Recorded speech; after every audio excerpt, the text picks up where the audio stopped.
Sejam bem-vindos, sejam bem-vindas, queridos ouvintes, amantes e estudantes de história que resolveram ter a minha voz nas suas cabeças.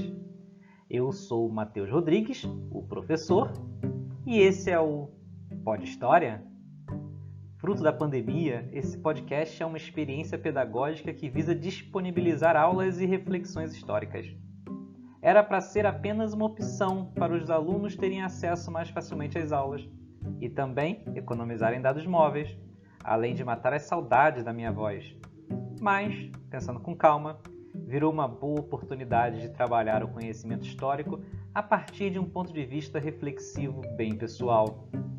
Você pode acompanhar esse podcast também em vídeo e com complemento visual pelo canal do Pod História no YouTube. Você também pode acessar esse suporte visual no Instagram, no Pod História. Nesse segundo episódio, vamos continuar a série sobre a Idade Média, refletindo sobre o estabelecimento do modo de produção feudal a partir do processo de ruralização da Europa.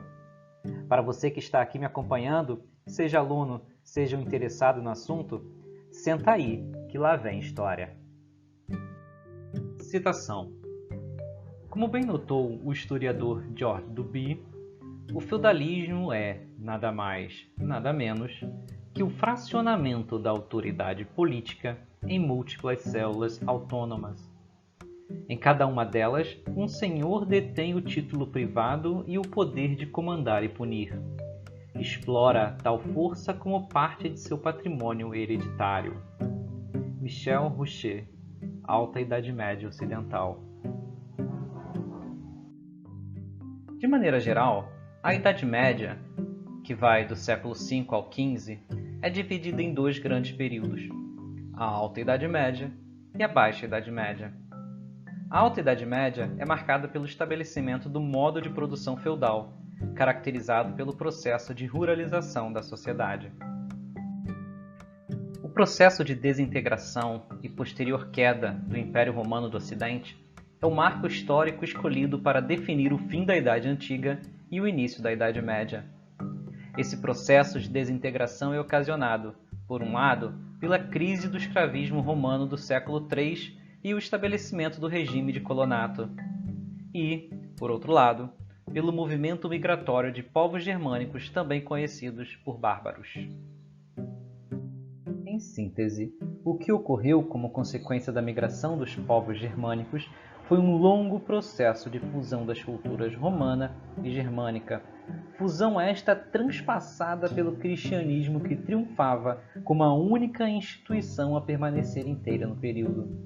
Do mundo romano, herdou-se a ideia da troca de favores, o clientelismo, dos povos germânicos, o companheirismo, comitatus, ambos unidos, depois de cristianizados, pela crença de que era Deus quem garantia a lealdade dessas relações. Quando falamos em ruralização, de rural, situado no campo, agrícola, e ação, acontecimento, atividade, a ação de tornar algo em rural, queremos dizer que a sociedade europeia, influenciada pelo modo de vida urbano greco-romano, com o fim do Império Romano do Ocidente, vai entrar em um processo de desintegração. Vai perder a coesão, o contrário de integrar. Nesse processo, as cidades vão se esvaziar e as suas populações vão se concentrar nos campos, em grandes propriedades rurais autossuficientes, conhecidas como feudos, mais ou menos comparadas ao que conhecemos como fazendas nos dias atuais. Em resumo, a feudalização do mundo europeu é, então, um processo de ruralização, ou seja, a passagem de uma realidade citadina, que gira em torno da cidade e do comércio, para uma realidade agrária, rural, que gira em torno da agricultura de subsistência e do escambo. A fragmentação política do Império Romano do Ocidente em diversos pequenos reinos, a partir das migrações dos povos germânicos, enfraqueceu o poder de cada um deles. Fragilizados, esses reinos foram presas fáceis para a nova onda de invasões a partir do século VIII, agora de povos originários do sul, os árabes muçulmanos ou sarracenos, do leste, os húngaros magiares no século X, e os vikings do norte a partir do século IX. Essa segunda onda migratória de povos que habitavam universos exteriores ao Império Romano, ao devastar diversas regiões, contribuiu para revelar a fragilidade das monarquias cristãs ocidentais, fortalecendo o poder dos nobres que, não podendo contar com o auxílio protetivo dos diversos reinos, concentraram-se em defender suas propriedades com recursos materiais e humanos próprios, admitindo à sua esfera de influência camponeses e senhores menores que buscavam auxílio e proteção. Os camponeses forneciam seu trabalho e a si mesmos em troca. Já os senhores forneciam seu apoio e seus próprios camponeses. Assim, formavam-se os laços de suzerania e vassalagem, também chamados de laços de dependência pessoal, uma aliança entre senhores, e os laços servis de produção, no caso dos laços do senhor feudal com os camponeses. É esse contexto que possibilita o entendimento do texto de abertura desse episódio, quando o autor cita, ao introduzir o assunto de que vai tratar, que o feudalismo é, nada mais, nada menos, que o fracionamento da autoridade política em múltiplas células autônomas. A autoridade política, antes concentrada nas mãos do imperador romano, passou por dois processos de fragmentação. Inicialmente, essa autoridade, a força que subordina indivíduos que prestam obediência a um líder ou a uma instituição detentores do poder, repartiu-se em pequenos reinos que, impossibilitados de resguardar o bem-estar, a coesão e a segurança de seus súditos, constituiu-se, por fim, em múltiplas células autônomas.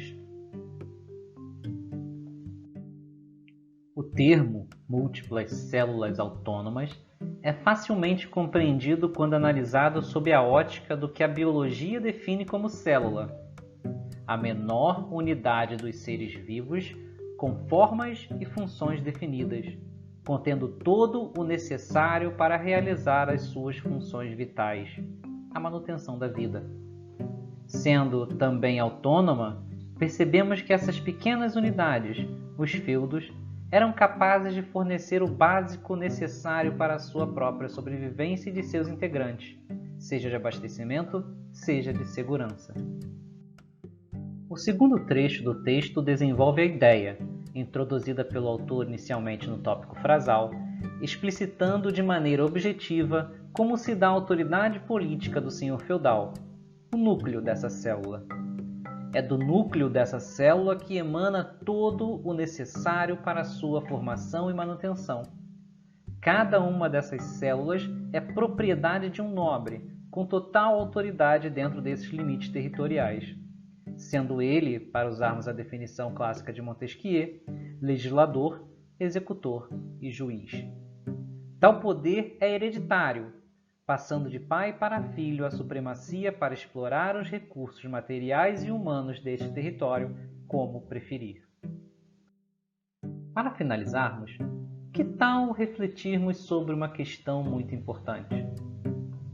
Os feudos hoje não existem mais da maneira como se constituíram na Idade Média. Entretanto, é possível identificar semelhanças entre essa estrutura político-social do período feudal e os dias atuais, como os laços de suzerania e vassalagem em relações de servidão. O que são laços de suzerania e vassalagem em relações de servidão mesmo? Em que situações podemos observá-los nos dias atuais? Assim chegamos ao fim desse segundo episódio da série sobre a Idade Média. Esse episódio foi roteirizado, produzido e editado por mim, professor Matheus Rodrigues, e revisado pela professora Nepo Rodrigues, senhora de mim e de tudo que me cerca. Disponível nas principais plataformas de áudio de sua preferência, como Spotify, Deezer, Apple Podcast, Castbox e nos agregadores de áudio de sua preferência, além de sua versão em vídeo no YouTube e textualmente no Instagram.